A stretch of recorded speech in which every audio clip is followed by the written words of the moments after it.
313watkins.com. Streaming on Roku. If you enjoy the music, the talk, and the vibe right here on WHPR, we need your support. Help us keep independent radio alive by sending a Cash App donation of whatever you can to $WHPR TV Radio. Every dollar makes a difference. That's $WHPR TV Radio. Support the station that supports you. All right, y'all, welcome to another show of Politics and Politricks You Decide. We're Brother Tula Cabal and Brother Justin Barnett. Brother Justin Barnett will be talking with us by way of phone. He is working. So before I continue, you know what I always say, if you hear the sound of my voice, God is blessed to see another day. Prayers go up, blessed, come down. Let's say amen. All right. When it shouts out to Brother R.J. Watkins and Brother Henry Tyler for being the brainchild of this operation, known as 88.1 FM WHPR FM. Yeah. 107.5 FM WGPR HD3. Give a shout out to Miss Maxine and Miss Michelle. Also, let me famously state that Brother Henry Tyler and Brother R.J. Watkins are 2015 R&B Hall of Famers. Let's say amen. Amen. We're going to have a good show today. Brother Justin, can you hear me? He's not there yet. Oh, he's not. He didn't call in. Oh, he must be busy. All right, y'all. We finna have a good show. Okay, stand by. Oh, here goes Justin. Justin. Yes. I can't hear him. Miss Tyler. You guys hear me? Yeah, go ahead, family. I want to shout out to all the listeners. Go ahead. Politics You Decide. We do have some fire for the show. Oh, we sure do. I want to give a shout out to HT over there. What's up, HT? Tula, what we talking about, man? All right, so I want to first highlight the Democratic debate. The Democratic Senate debate. I got the video of Haley Stevens and Al Saeed. We're going to just do a little recap on that. And I really want to talk about this. That's the first video we're gonna play. As soon as you can, Ms. Tyler, go ahead and plug that in. This is and it's important. This is important. What I have to say. All right. Yes, sir. A progressive Democrat and a moderate Democrat clashed in a tense Senate debate in Michigan last night. Congresswoman Haley Stevens and Dr. Abdul El-Sayed did not hold back while squaring off on campaign funding, Israel, and much more. Here is a sampling. I'm the only one on this stage who doesn't have a talent agent trying to pitch me for paid speeches. And unlike my opponent, I'm not running at the first mic or camera I see. Not one of those ads was brought to you by the Congresswoman's campaign. All of them brought to you by corporate PACs and AIPAC, trying to buy a politician who's going to do their bidding instead of yours. The Congresswoman needs to answer is, why has she allowed $40 million of outside spending, the bulk of it coming from AIPAC, to come into this race? What my opponent needs to answer is, why is the GOP spending thousands of dollars to prop up his campaign, saying that he will make Mike Rogers the next U.S. Senator? If Congresswoman Stevens makes it, or Mike Rogers wins, either way, Israel will win. Look, I worked really hard to make sure that Kamala Harris was going to get elected and that Donald Trump would be stopped. And my opponent did nothing. We've got to build a movement of people to get money out of politics, put money in your pocket, and pass Medicare for all. I am fed up and fired up. I am fed up with Michiganders getting screwed over by bad policies that are coming down from the Trump administration. CBS News congressional correspondent Nicole Killian joins us now from Lansing, Michigan. Nicole, great to have you with us. What's the aftermath of that big and fiery at times debate? Yeah, well, I think that mashup really encapsulated some of the highlights there. I mean, look, this is a chance, really one of the last chances before this August 4th primary for each of these candidates to define themselves and define each other, especially now that this race is down to two. Of course, you'll recall just earlier this week, State Senator Mallory McMorrow suspended her campaign. She kind of ran in the middle of both of these candidates, with Haley Stevens being more to the moderate side of the party, whereas El Sayed represents the more progressive side of the party. So that being said, they're also trying to woo her supporters as well. So this was really about trying to, again, define each other in this race. Of course, El Sayed described himself as someone who wants to keep money out of politics, who will be this Washington outsider. He called himself a threat to politics and said this is why Chuck Schumer and Donald Trump don't want him in the U.S. Senate. Haley Stevens, on the other hand, of course, is currently serving in Congress. She's a 4-term congresswoman, so she really pointed to her record working across the aisle, saying that we need a workhorse in the U.S. Senate, not a show horse or a celebrity senator. They were also questioned, in addition to Israel, they were questioned about affordability, AI, immigration enforcement, where they did spar at times. They were also asked about the future of the Democratic Party repeatedly, especially in light of some of those Democratic Socialist wins that we have seen, these anti-establishment candidates who have come to the fore in places like Colorado, New York, D.C. That is something I asked both candidates about after the debate as well. Take a listen. Do you think the party is going too far left? Well, look, I am concerned about policy making by Twitter, and my opponent has failed to win any election. He has failed to win a tough race. This is a toss-up. We stand with unions. We guarantee health care. We take on oligopolies and monopolies. I think that has to be the pathway forward. That's not, quote-unquote, progressive policy. That's just good policy for people. Of course, both of these candidates are trying to garner some momentum coming out of this debate. El Sayed announced that he will be campaigning later this month with Bernie Sanders and Congresswoman Alexandria Ocasio-Cortez, both of whom have endorsed El Sayed. Also, Haley Stevens, she is touting a new poll that is recently out. This is just one poll, though, mind you, which shows her now edging out El Sayed just by a point. But now that this is a two-person race. So, again, each candidate trying to, run with the wind behind their sails at this point after last night's debate. And a lot is at stake here because whoever wins this primary come August 4th will take on Mike Rogers, the Republican in this race who is running unopposed. Of course, Democrats really want to try to hold on to this seat if they want to stand any chance of trying to regain control of the Senate major. Nicole Killian, thank you so much. Michigan is a hold state for Democrat Gary Peters, the incumbent Democrat not seeking re-election. Okay, y'all. So I watched the entire debate between Haley Stevens and El Sayed. And I'm listening for key points. Justin, can you hear me? Oh, I can hear you. Okay, so I'm looking for key points that, that fits African Americans. And we have to play what I call identity politics, because when we start talking about issues that affect us, all of a sudden now it's identity politics. When the LGBTQ or immigration, they talk about that's not identity politics. But no, we playing identity politics because identity politics don't care about us. And I say that. So I looked up, but first of all, the debate was great to me. I think that, and this is just my opinion, I think Haley Stevens scored, if you're looking at this from an African-American perspective, right? I'm looking for key points. And Haley Stevens, to me, scored, right? And I'm gonna read something that she did. And she brought this up on the debate. She fought for black entrepreneurs. And Haley Stevens said this, what she did as far as fighting. Congresswoman Haley Stevens introduced the Increasing and Developing Entrepreneur Access. It's called IDEA Act, right? To establish a grant program aimed at expanding business, accelerating opportunities for minority-owned enterprises, and protecting them from federal rollbacks to minority business development agencies. Now, that's what Haley Stevens did. And she said this while she was doing the debate. She submitted that act into Congress. Now, fair is fair, correct? In response to that,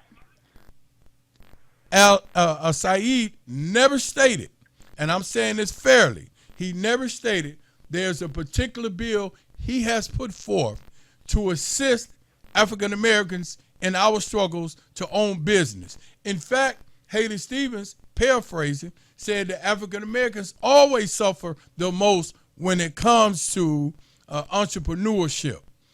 Go even further. Al-Sayed made a statement. He said most people do not care if you're on the left or the right. They just want somebody to address their issues. That's not true with us. Let me tell you why. If we did not have the support of the Democratic Party like we did in the 60s when it came to the civil rights bills, where would we be at today? That's right. Let me repeat it again. If we did not have the support of the Democratic Party, we being African Americans, where would we be at today? If we study the history of the Republican Party, of the Democratic Party has addressed more concerns for African Americans than the Republican Party has. Facts? That's a fact. I just named Haley Stevens, who came out with the IDEA Act. So when he makes a statement like that, and he wants to run for the United States Senate, representing our interests, you got it. That's a non-starter with me right there. And in fact, let's go even further. In 1965, I think it was December the 1st, 1965, they passed the Immigration Act that allowed his family to freely come over here so he can be born in Michigan, right? So when you, that was the Democratic Party. So when you said that people don't care about left or right, you're not talking about black people. So I'm disqualified from there. So I just feel like, so I was, and I know, me and Justin was just talking about this as well. In a minute, I'll take a breath and let Justin speak. But me and Justin was talking about, the real big disqualifier for candidates now, if they are getting funding from AIPAC. So let's address this. And I told, and what I told Justin, I said, if you taking any corporate money, a lot of corporations are lobbyists. So when you take money from them, they want you to push their agenda. The reason they mad at AIPAC, because they said AIPAC got a lot to do with us being over in Gaza and Lebanon. And what I said to Justin was, AIPAC is a Jewish organization. I'm not going to say that everybody that's in AIPAC is Jewish and they agree with the politicians of Netanyahu in Israel. I just don't believe that. I've talked to Jews that's affiliated with AIPAC. They don't think in terms of that. They just happen to be a part of that organization. Go even further. I just seen a homeless black man. Joseph's on the phone, coming here. Rolled down my window as always. I give him $1 or $2. And I asked him a question. Let me tell y'all what I asked him. I said, well, let me ask you a question, family. If AIPAC came up to you and gave you some food, would you care the food came from AIPAC? Now, he homeless. You know what he said to me? He said, what that got to do with it? Right. Follow what I'm, listen what I'm saying. What do they have to do with it? At the end of the day, that man want to eat. And if you're not affiliated with AIPAC, then you should be feeding him. Haley Stevens got money from AIPAC. Let's go here. Y'all follow me. She got money from AIPAC, but she created the IDEA Act for black people and black entrepreneurs. Those who didn't get money from AIPAC don't have an agenda for black people. So who do you think black people should vote for? Right. Good point.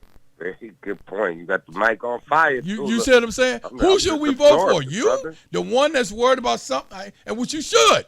We all condemn in your main treatment anywhere in the world. Correct? Gaza, Lebanon, in America, doing slavery, what happened to my ancestors, I get it. But when I see a black... Can you repeat the act that he put out for black people? Can you repeat that act? Yes, I will. Again? It's called the IDEA Act, the IDEA Act. That's what it's called, the IDEA Act. She did that. The IDEA Act, particularly targeting black entrepreneurs. She did that. Haley Stevens. Now, on the other side, what have they done for black people? That's what I'm saying. And if you go talk to a homeless person, matter of fact, test the theory. Don't believe me. Go ask a homeless person. Put some food in a bag and say, hey, let me ask you a question. If this sandwich came from AIPAC and this food I'm giving you came from AIPAC, do you want it? They're going to snatch that food out your hand so quick. So what I'm saying, man, I'm not playing politics with people's lives. right? If you disagree with that, and if you're not a fellow of the AIPAC, then you should be doing more for the black community to show them why they should vote for you. And if you're not, and you're criticizing somebody who getting money from AIPAC, who is doing stuff for the black, because let me tell you something. Through the history of politics in America, black people are always being betrayed. So there nobody got to do nothing for us, and they still be all right with most people. So for her to do that shows that she genuinely, and I'm going to say this unequivocally, she genuinely had a concern for black people. Let me say it again. Genuinely had a concern for black people. She being Haley Stevens. So go ahead, Justin. Say what you got to say, family. Oh, I mean, you pretty much hit the words out of my mouth with that one, brother. I mean, she's definitely backing up our community, man. Hey, that's it, man. You pretty much said everything. See, and I think Mike on fire, right? I mean, but we have to listen, man.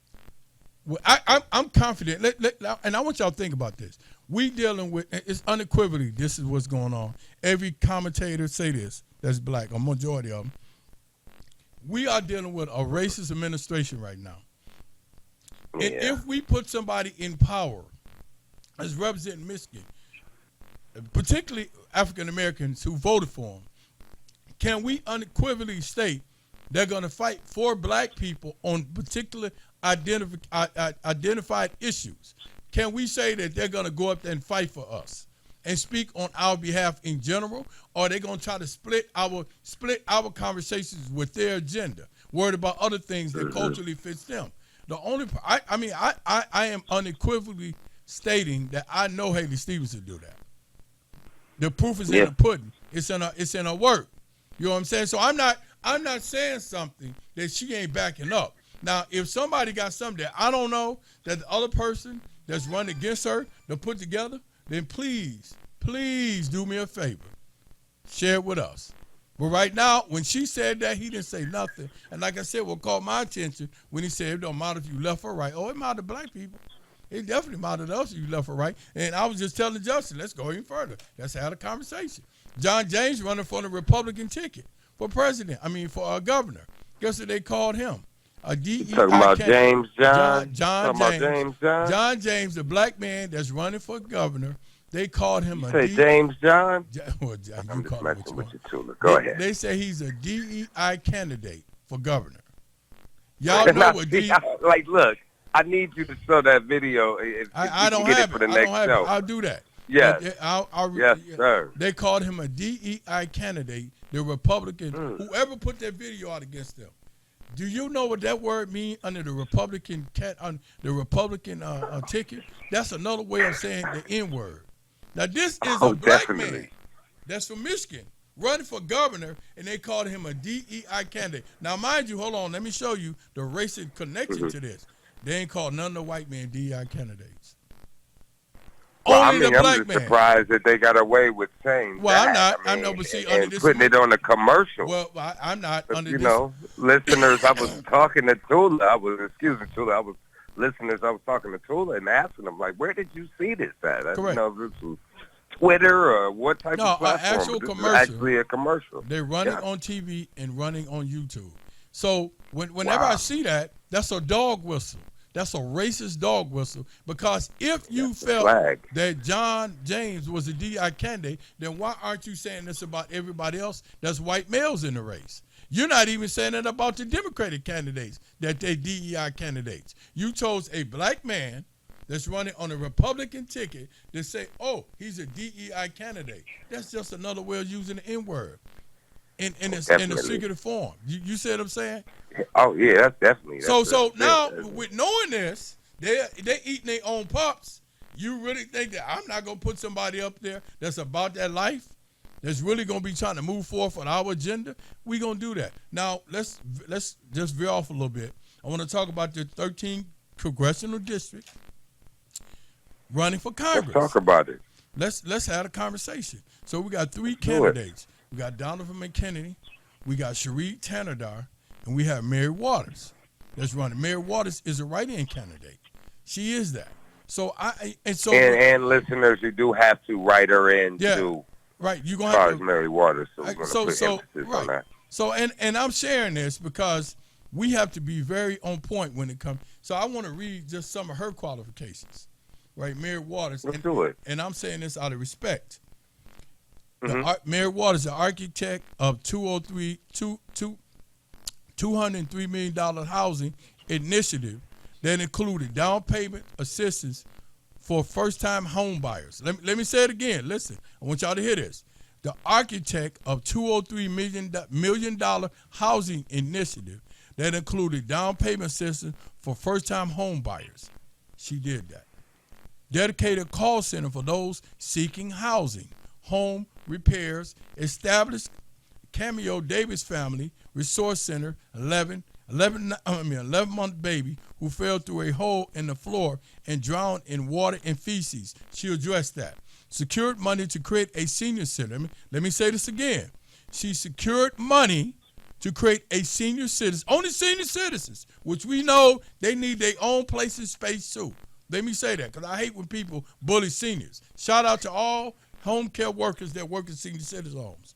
Secured money to create a senior center, renovated Norfolk Activity Center, steam room, and sauna. Shouts out to the seniors. Created a veterans department. This is Mary Waters.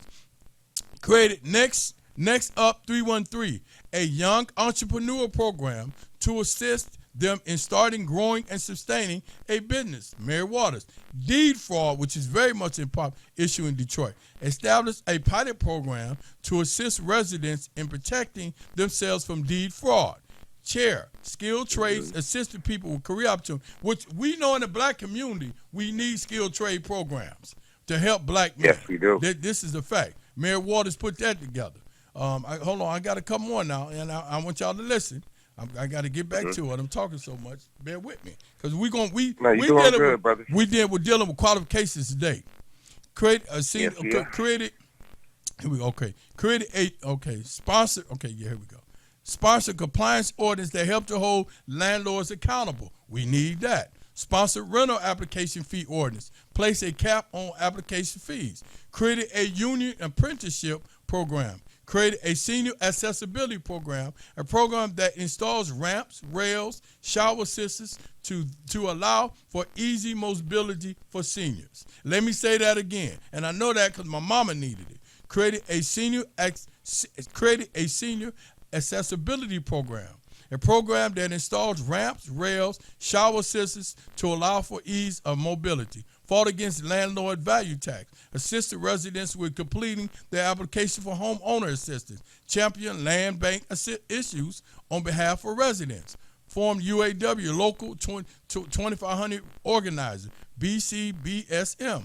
Okay, bam, member AFT, member DFT. So now that's Mary Waters' qualification at City Council. Nice list. Listen, long list. Nice list. Now, if I didn't tell you what position she held, you would think that Mary Waters is in Washington, D.C. Just by the stuff she done achieved here. Okay. Now, when I see other candidates, and I'm not saying they didn't achieve anything, but have they achieved that laundry list of things that she have? Right? Mary Waters has done stuff for the homeless. I done talked to her. She done stuff for the homeless. That's important. You know what I'm saying? But there's only so much she can do, and I dig that. So when I'm looking at what we got to start doing as black people, first of all, we need to start measuring candidates based on what they're doing for us as individuals. We got to stop shying away from, well, that don't really bother me. You know, I think we should be color. Listen, we can't be colorblind because colorblind ain't working for us. Donald Trump showing that. We have no black people representing one of the blackest city in the United States called Detroit, Michigan. We have no Congress people no Congress people is representing Detroit. Not one. Not one. Now I'm looking at the achievement, and please just bear with me. I'm looking at the achievements that I've read of Mary Waters. Now, who do you think gonna fight for Detroiters or the 13th congressional district the hardest? I just gave you her qualifications, right? The receipts, as we say in the hood, we call it receipts. She got the receipts. So imagine if she up there fighting. So I want us to please get that in your mind. Because if you, again, when you're going to vote, you go in, you look in the 13th Congressional District. Her name is not there. You have to write her name in. Marywater, Mayor Waters. Mayor Waters is an effective councilwoman. No, she's very approachable, and she addresses your issue. These are the type. She reminds me of a 1960, early 70 politician. Fannie Lou Hamer is what I call her. Because she gonna take it on the chin and she gonna keep moving. So now I'm saying this when again, name of our show is Politics or Politricks, you decide. So I want to see the work. Let me see the work of what you did for the people. Don't give me no lip service. Don't give me a smile and a dance. Get a few people to come out there and break, smile, eat popcorn with you. They did it. No. Show me your work. Right. Your work is going to verify what you said. You don't have to go get a whole bunch of people to take a picture with you and say what you did. Put your work out there, family. Let your work be shown. And if you can't do that, get out the way. Period. That's right. Because black people, we are in trouble right now. If you think that this administration and now is not trying to take every right that they gave us, which we already, as human beings, got rights, something is wrong with you. So we have to put people up there that's going to be a bulldog to say, hold on, you ain't finna take us back to slavery. You ain't finna do that. Without somebody saying, well, we don't want you to say slavery because we gave you some money. Or they don't have a connection to black people at all. So they don't feel that inclination to speak up, or they're not in a dog fight like Haley Stevens, who I'm confident will speak up on behalf of black people, just by the things she does. Yeah. You know what I'm saying? So we got to be very careful with our votes. We can no longer continue to just give our votes away as if we're giving out free pop. We can't do that. So if you want our vote, hey man, you got to show the receipts, man. And if you ain't got no receipts to show, why should we vote for you now? What's going to be different that you ain't did already? Period. Exactly. That's what I'm saying. Exactly. Good point. Go ahead, Justin. You want to comment on? No, I said it's off the point. This is the solution. Yeah, that's the solution. We always talked about this in our previous show. Right. Mayor Waters got the solution. Haley Stevenson created an Idea Act for black people, for black entrepreneurs. Who you think they should be voting for? If we would listen, I want y'all to follow me on this. Love the breakdown. If we did not know either one of them in what their position was, Haley Stevenson in one category, Mayor Waters in one. We put all the candidates and read their qualifications and the things they done. Who would you think that most people will vote for? I'm just saying, just by the thing. Haley Stevens said over 200,000 jobs in Michigan. She was on the Obama, the car thing they was doing at the time. She was on that committee that helped save over 200,000 jobs in Michigan. Oh, yeah. She care about Michigan. Listen, Michigan, right? And for those who mad, she got money for AIPAC, but she, like I said, go ask a homeless person, do they care about somebody getting money for AIPAC that's trying to feed them or get them housing and see how they look at you. Go ask a black man. But black men feel it. And when it comes to homeless in Michigan, in Detroit, black men are the most homeless in Detroit. Let me say it again. Black men are the most homeless in Detroit. Who going to speak for them? You think Mayor Waters will, or do you think everybody else will? Let's look at the proven track record. Who you think going to speak for black men in Congress that's going to go up there and try to pass a bill that's going to affect this area, the 13th Congressional District, or try to bring funding to a radio station like this one right here, like R.J. Watkins, who is a pillar of Detroit and Highland Park. Who going to do it? You think everybody else going to do it? Hey, I ain't going to say that. I called one candidate that's in there, and they did not get back with us. Let me say that. I'm putting that out there. I did that, and they did not get back with us like they said they would. But I'm confident, So we got to have a little culture of respect out ourselves. And I say that culture of pride, not be willing. And it's like I told, I think it was Pastor I was talking to on my Monday show. I can't speak for Ukrainians. So they need somebody from Ukraine to represent them. I can't speak for Bengali. I'm not Bengali. I'm not Yemenis. I'm not Puerto Rican. I'm black. So it would make sense to me for me to put somebody in there from their group or their particular country to address their issues. We got to start putting people that look, and I'm saying it, people who either look like us that care about the issue or who are embedded in the black community and have shown by their actions that they're going to address black issues like Haley Stevens. Facts. Don't come to me with no sound bites. I don't want to see that. Show me what you said on paper that you done did for black people and have put forth outside of some eyeglasses. That's right. Show me some tangibles. Right? And I just read a few of Mayor Waters, and I read some from Haley Stevens. And like I said, anybody else got something they want to see? Hey, man, please let me know. I got you. You call me. Hey, receipts. Man. Show receipt. We want to see receipts. Don't show me no commercials. Don't show us some receipts. Receipts. Yeah. All right, y'all. Definitely. We're finna go to the next video. Next video is fire. Listen, please pay attention because this is where our African Americans are right now with this particular video. Thank you. Over the weekend, Democrats had their Texas state convention. Of course, it was all about focusing on trying to rally the base around their ticket. Gina Hinojosa running for governor, State Representative James Tallarico running for United States Senate.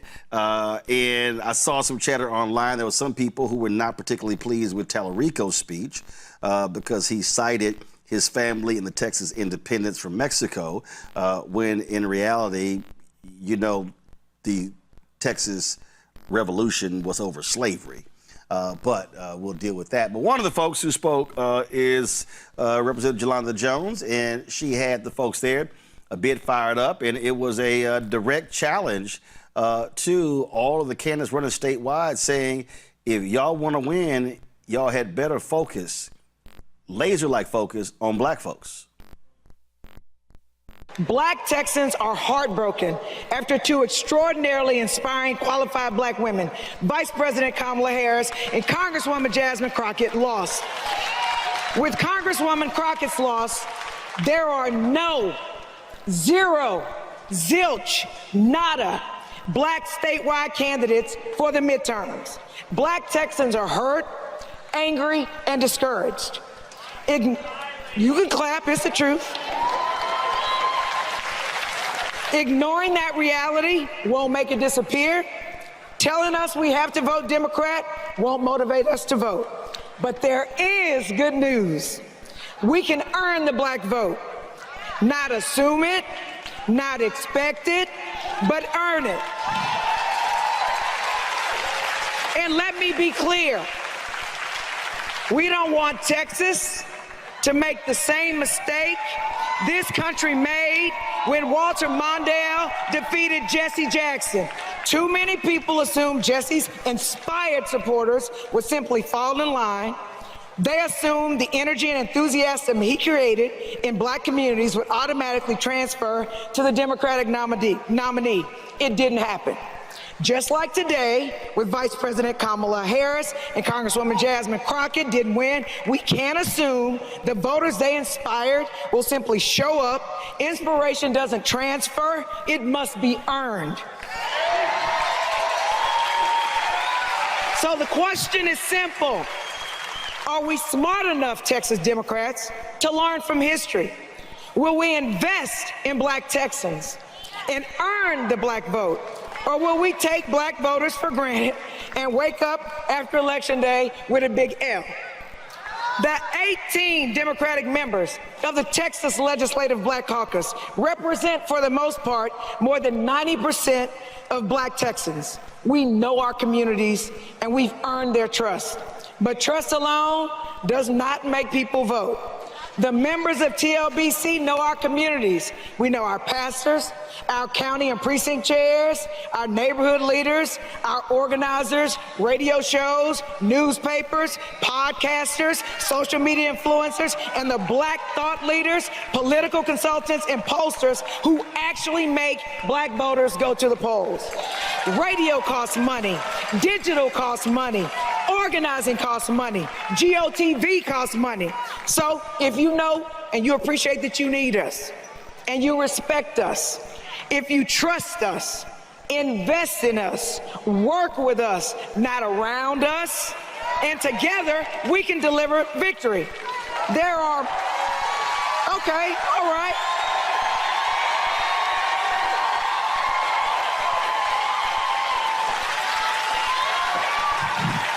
There are many ways to lose this election. There is one clear path to victory.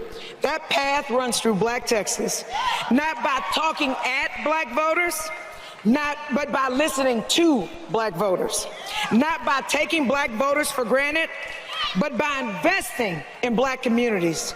The road to turning Texas blue runs through Black Texas.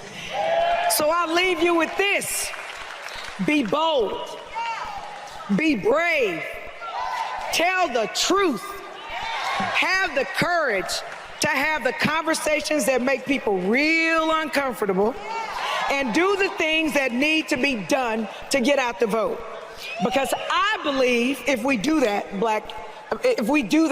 Texas Democrats, that Texas can change and that Black Texans are ready to help lead that change. Okay. Let's invest boldly. Let's organize bravely. And let's turn Texas blue. Because trust and believe, on my mama, the road to blue goes through Black. Thank you. All righty. First off, Yolanda, why you take off your jacket? You didn't say I had on a jacket. Like, were you trying to sit here? Like what? You trying like a preacher? Dude, I had on a Jesse Jackson T-shirt from Rainbow Push. That's why I took it off. Well, first of all, the T-shirt was purple, right? It was black, so we couldn't tell what the hell it was. I was like, what is she taking her jacket off for dramatic effect? All right. I wanted for people to see because I used the Jesse Jackson example. Okay, all right. See, Jesse? Yeah, now we can make it out. It was like this Jesse. So we about to have the Jesse effect. Okay. That's what it was for. Oh, got it. Next time wear a white T-shirt so we can see the brother. Anyway. They didn't have no white T-shirts at Rainbow Push. He's gonna find something. I'm like, even I saw the first two times, I'm like, why is she taking her jacket off? Anyway. Like the elder. I'm just right. I'm like sitting there like, okay, like dramatic effect. All right, anyway. After you gave your speech, what was the dialogue and what is your honest assessment of right now? Here we are at the end of June. You've got 5 months left. The primary was over in March. We knew exactly who the U.S. Senate candidate was going to be, Tellerico. We knew that Hinojosa was going to be the gubernatorial candidate. And so now we know with the ticket in terms of the other statewide races, Attorney General, Lieutenant Governor, Secretary of State, those races. So, okay, where is this party when it comes to doing something and reaching out to the group of voters that represent the largest group of black voters of eligible black voters of any state in America? So we go see. I reached out to Tellerico in March. He has not wanted to have that conversation with me. So, you can lead a horse to water. You can't make him drink. But I can tell you that I prayed, Roland, before I gave the speech because they wanted for me to give like a rah-rah inspirational speech. And I just didn't think that needed to be said. And I wanted to let the Texas Democratic Party know from the main stage that they got a black problem unless they fix it. And I've learned that Tellerico controls the Democratic Party because he is the highest, he's at the top of the ticket. And since he won't listen and he hasn't responded and he's ignored people and he's told people that he's working with black electeds and he's not for the most part, I just wanted to say it. I fully expected that black people and black delegates would understand. What really surprised, and I was prepared for white people to be angry at me because of white fragility, white privilege, and they always want to blame stuff on us and want us to be Captain Save-A-Ho for the Democratic Party all the time. I was seriously surprised that I got all of the ovations that I got standing up. So that was I like that. I will say that there were some outlying white folks who were really upset and basically said that they took that I was saying we were going to hold the black vote for granted. That's not what I said. I said there are things you can do, Texas Democratic Party, to get black people to roll with you. Now, do I think that Tallarico's refusal thus far to engage black electeds and the black infrastructure has put him at a disadvantage? Absolutely, because there's not a lot of time to try to rally us. All right, y'all. She laid it out. And I think everything she's saying is what we have been saying on this show. That the way to, I'm going to say it, the way to United States Senate in Michigan is through Black Detroit, right? And I'm unequivocally saying that. You know, you have to have an agenda that address black people. Detroit, you have to win Detroit vote in order to win the Senate if you are running as a Democrat. Because if black people sits out in the Democratic election, then a Republican is definitely going to win. But you have to have a certain amount of votes. But I like what she was saying, though, that, you know, you can no longer just take the black vote for granted. And if you want our vote, then you got to invest in our resources. You know, invest in radio, invest in people going around and talking to people, invest financially into us. And one thing I didn't know until I watched the video, that because, you know, I said Monday when I think it was on with Pastor, when I was on with Pastor Frank, that Tallarico wanted her to, Jasmine Crockett to invest in or speak for him. He ain't even talking to him. Go ahead, we got a caller, y'all. Go ahead, caller. Hello. Yes. I enjoy your show. Yes, ma'am. What does your T-shirt say? And thank you for taking my call. All right, thank you. It says, I did not create racism, it created me. That's what it said. Thank you for calling in. It says, I did not create racism, it created me. So it was just something I came up with to let people know that, you know, in other words, that when I'm discriminated against as a black person, I didn't create that. It created me in the situation that I'm in. So, yes, ma'am, I think that's good. So, so now when we addressing issues that deal with black people, as she said, and we got to get out of just letting people dupe us into voting or running slick, you know, commercials and talking slick, and we done with that. Like she said, it was two prominent candidates that should have won Texas. That's Jasmine Crockett, Kamala Harris. Kamala Harris didn't win Michigan. Why? Why did she win? And again, I always go back to people in Dearborn and Hamtramck. And I go over there. I go down to the bars and stuff, and I bring it up to them. Hey, man, why y'all didn't want to vote for the black woman? You know, they didn't want to vote for her. I mean, Kamala Harris lost Michigan. Who would have thought that? Even though only out of 100% of people in Detroit, only 49% of people voted. But the point is, if Hamtramck would have voted for her, or Dearborn would have voted for her, she would have won Michigan, which would have changed the election. But let's talk about it. Do the Democratic Party really push black candidates to be elected? Do they want black candidates elected? And I said this, and I'm saying this unequivocally.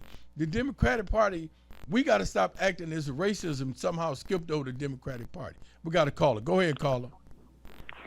Hi, Tula. This is Amanda. Hello, Amanda. And I just want to say, as that wonderful woman that supports you and calls in, I like your T-shirts as well. I think it's very creative.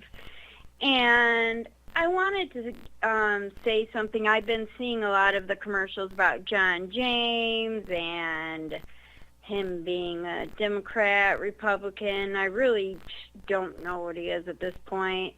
Seems pretty Republican to me. Anyway, you said that when you were mentioning them calling him a DEI hire, correct, and why didn't they say the white men were DEI hires? Correct.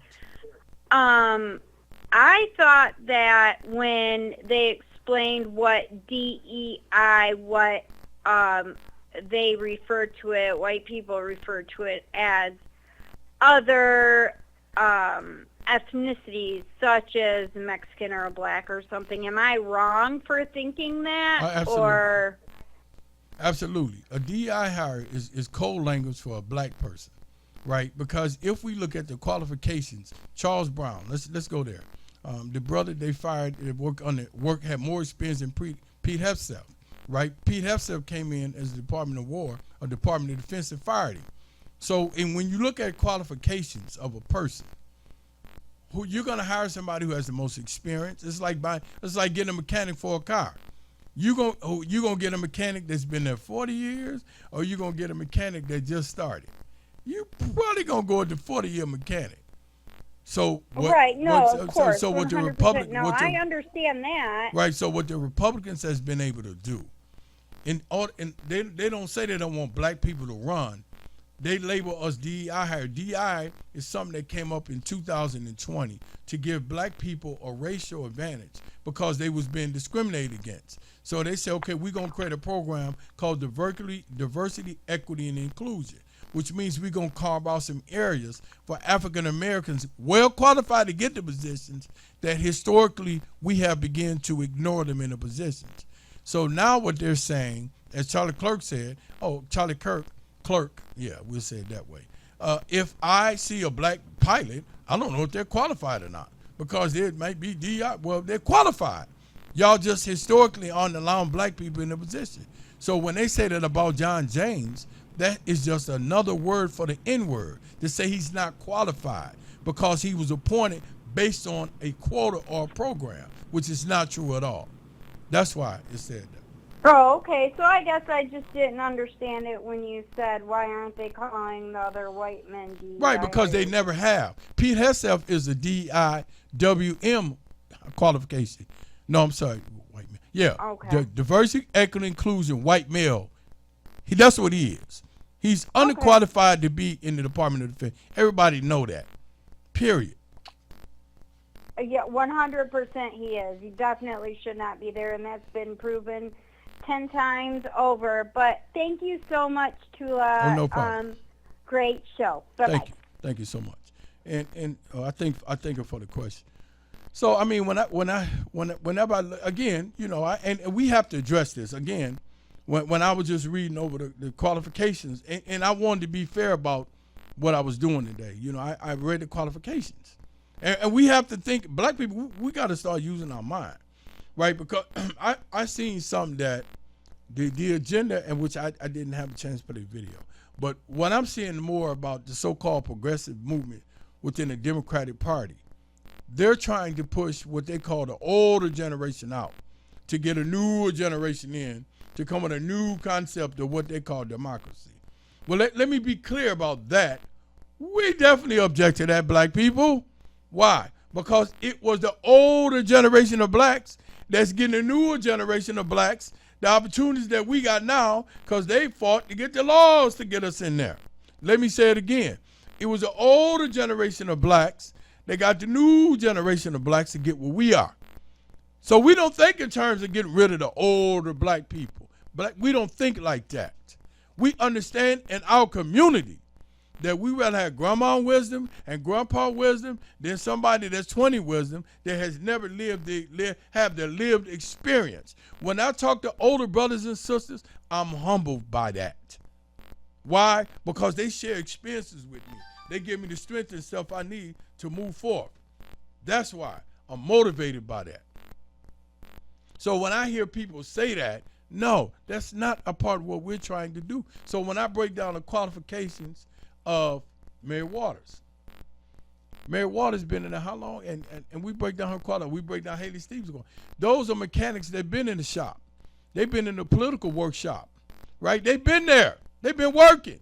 When we look at the structure of the radio station, WHPR 88.1 FM, that's R.J. Watkins. They've been here. So where am I going to go to get advice about trying to do radio or trying to be in the politics? I'm going to go to somebody that's been in the politics. I'm not going to go see somebody that's 25 years old who have inspirational ideas, who's reading history. I'm going to people who have did the work or who we know we're going to work. And that's how we got to look at politics that we're dealing with now. We got to look at it as if, okay, who is the mechanic that shows the most interest for my car when I take it to him?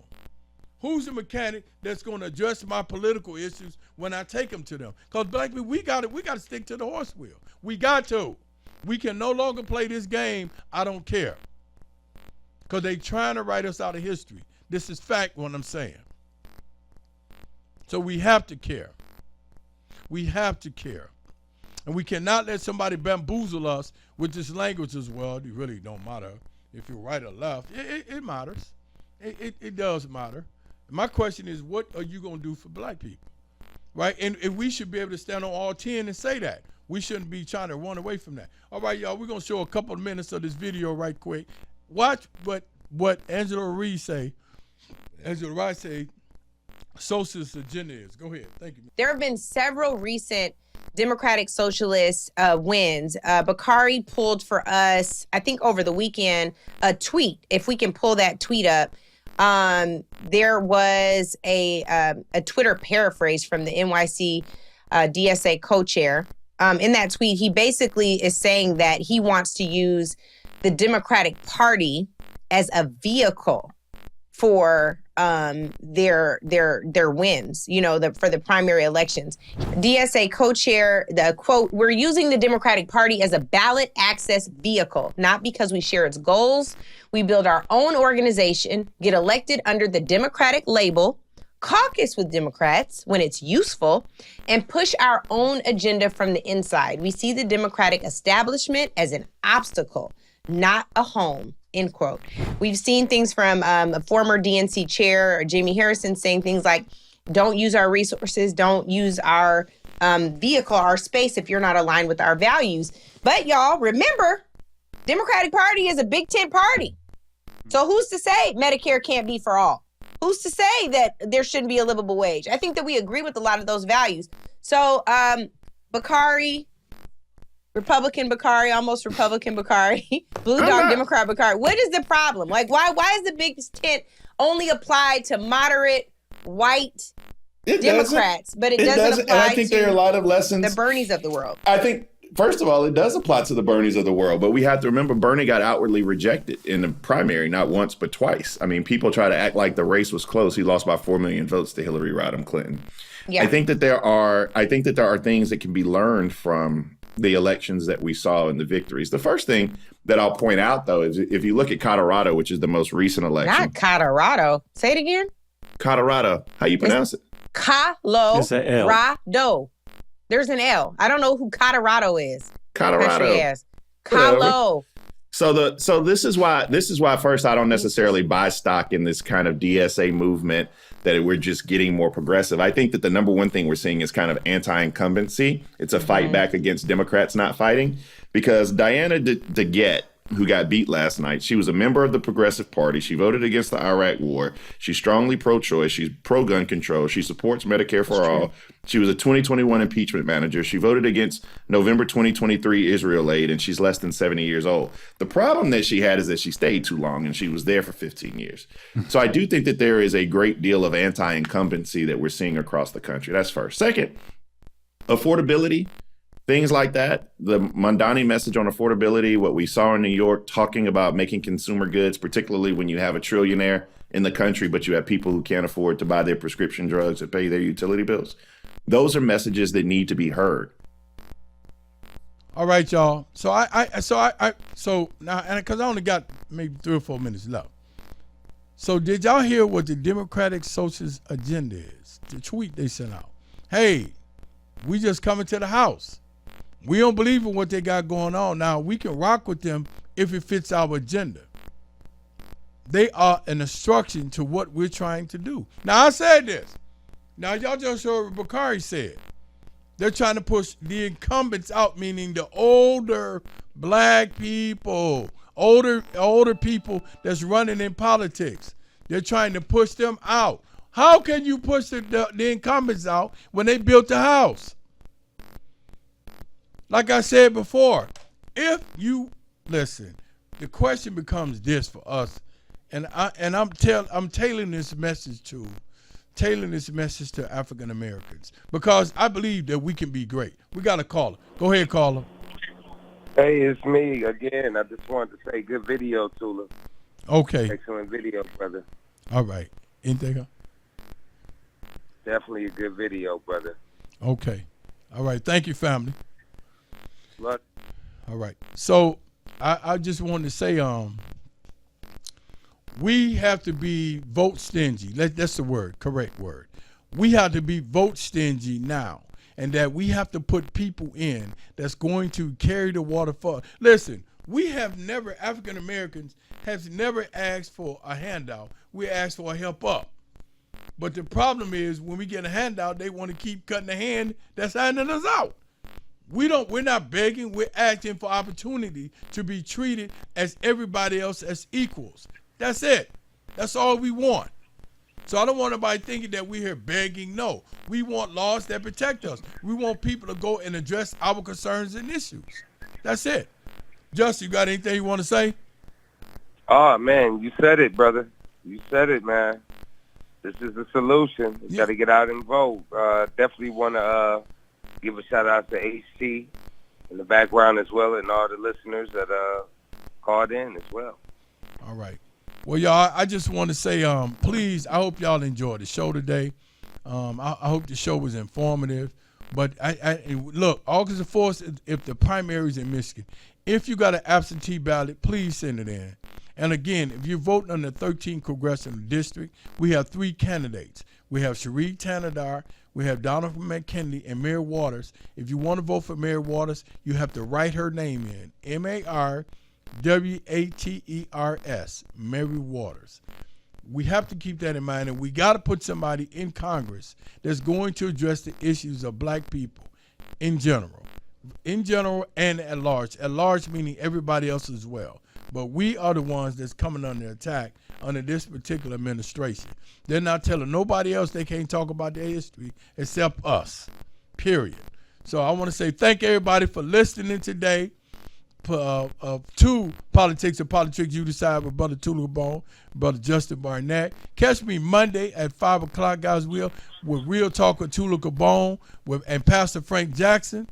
And I want to say have an amazing weekend and stay woke. Power to the people, power to the people, power to the people. Stay woke. If you enjoyed the music, the talk, and the vibe right here on WHPR, we need your support. Help us keep independent radio alive by sending a Cash App donation of whatever you can to $WHPR TV Radio. Every dollar makes a difference. That's $WHPR TV Radio. Support the station that supports you. 313watkins.com. Streaming on Roku,